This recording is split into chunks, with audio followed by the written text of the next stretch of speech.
There is a moment you have been in before, maybe recently, maybe years ago, but still somewhere in the back of your mind, unresolved, something you wanted to say and didn't, someone you wanted to reach and didn't, a conversation that could have started, a door that could have opened, and instead, a silence that both of you let happen. And then, the moment closed. Not dramatically, not with any particular signal that it was over. Just the window was there, and then it wasn't, and you both knew it, and neither of you said anything about that either. At the southern tip of the world, in a language that now has almost no speakers left, there is a single word for exactly this moment. Mamihlapinatapai. A look shared between two people, each wishing that the other would initiate something they both desire, but that neither wants to begin. One word, an entire human situation compressed into a single unit of language. The Guinness Book of Records once listed it as the most succinct word in existence, and the psychology underneath it reaches back 300,000 years. The language it comes from is called Yagan. It belongs to the indigenous people of Tierra del Fuego, the archipelago at the very bottom of South America, where the land fractures into islands and the cold comes in from every direction.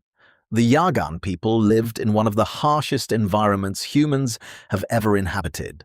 Small groups, constant proximity, every person in the band known completely, their history, their temperament, their standing.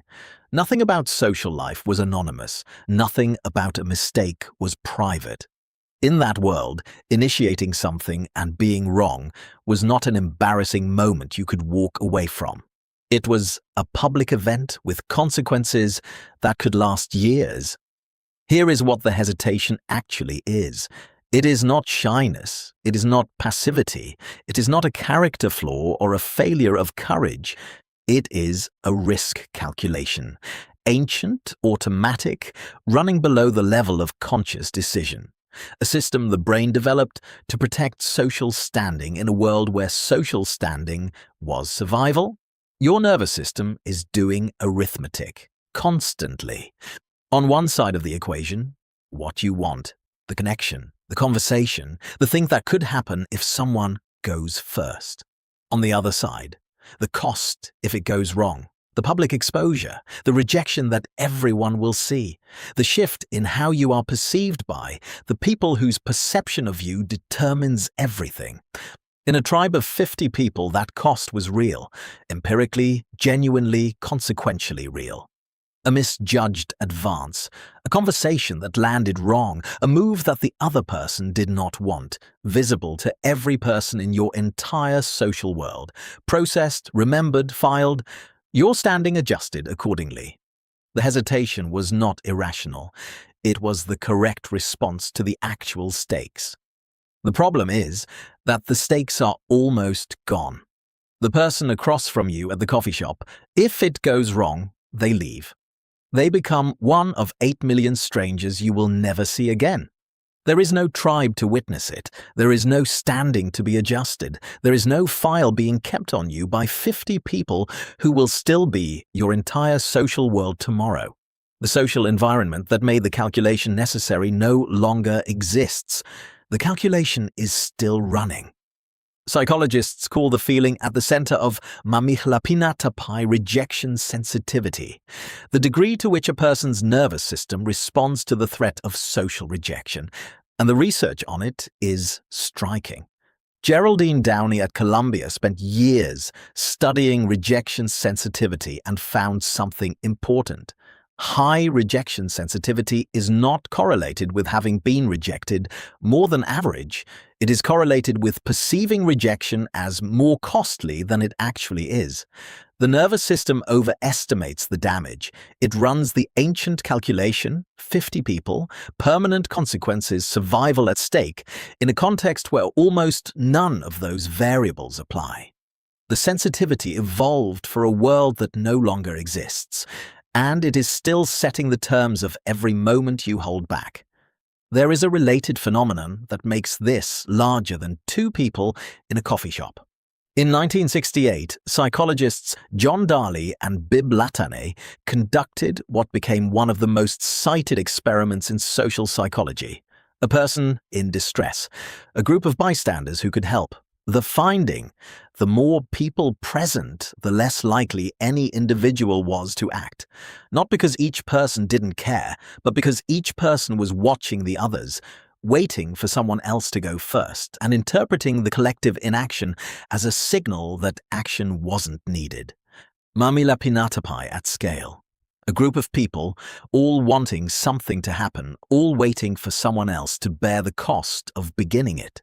The bystander effect is not apathy. It is the social risk calculation running simultaneously in every person present, each one hoping someone else will absorb the exposure of going first. Now here is the piece of research that makes all of this personal. Psychologists Thomas Gilovich and Victoria Medvec at Cornell spent years studying regret. Not immediate regret, the kind you feel right after a decision. Long-term regret, the kind that accumulates over years and decades and is still there when people are asked, near the end of their lives, what they wish had been different. The finding is one of the most consistent in the psychology of regret. In the short term, people regret the things they did, the embarrassing action, the wrong move, the thing that didn't land. In the long term, people regret the things they didn't do. The conversation not started, the door not opened, the moment that was there and then wasn't, by a significant margin. The nervous system treats the moment of decision as a calculation about cost, and it is very good at estimating the cost of acting, the exposure, the rejection, the potential embarrassment. What it is very bad at estimating is the cost of not acting.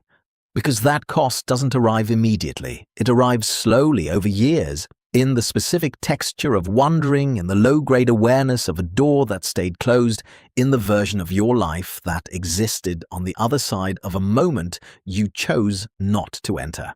The nervous system doesn't feel that cost in the moment. It only presents the cost of going first, which is why the calculation almost always recommends waiting, and why waiting is almost always the wrong answer.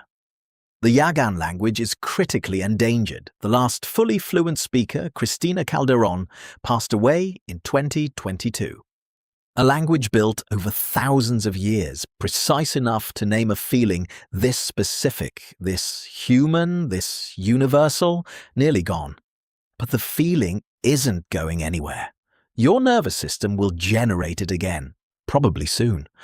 Probably in a situation where the stakes are far lower than the calculation suggests. Probably in a moment where the cost of going first is, by any honest accounting, almost nothing. And the cost of not going first is the thing you will still be thinking about. The moment is going to arrive. It always does. Two people, a shared wanting, a silence that is waiting to see who goes first. The ancient calculation will run. It always runs. It will present you with the cost of exposure, the risk of rejection, the weight of going first in front of the 50 people who no longer exist and will not be watching. Let it run. And then remember what it forgot to calculate. The cost of the closed door, the weight of the moment that passed, the specific, quiet, long-term weight of wondering what would have happened if one of you had just gone first. The word for that moment is Mamihlapinatapai. There is no English word for what happens after it, when someone finally does.